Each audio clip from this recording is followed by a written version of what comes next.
तनख्वाहें कैसे बढ़ी, किसने मंजूरी दी और किसके दस्तखत हुए, मामला मुबहम है। इल्जामात का तबादला जारी।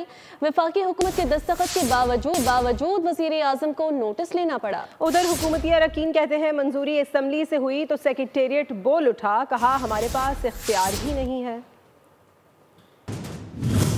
तनख्वाहें कैसे बढ़ी, किसने मंजूरी दी, किसने दस्तखत किए, तनख्वाह पक्की हो गई, मामला मुबहम हो गया। इल्जामात का तबादला शुरू। वफाकी हुकूमत के दस्तखत के बाद वज़ीर आज़म को स्पीकर और चेयरमैन सेनेट की तनख्वाहों में इजाफे का नोटिस लेना पड़ा। ज़राए के मुताबिक हुकूमती अरकान कहते हैं तनख्वाहें कौमी असम्बली और सेक्रेटेरिएट से मंजूरी के बाद बढ़ाई गयी। कौमी असम्बली और सेनेट सेक्रेटेरिएट ने तनख्वाहें बढ़ाने का इल्जाम मुस्तरद कर दिया। कहा कौमी असम्बली और सेनेट सेक्रेटेरिएट के पास स्पीकर या चेयरमैन की तनख्वाहें बढ़ाने का कोई इख्तियार नहीं, मंजूरी खुद वफाकी हुकूमत ने दी है। सब्सक्राइब करें और बेल दबाएं ताकि कोई खबर रह न जाए।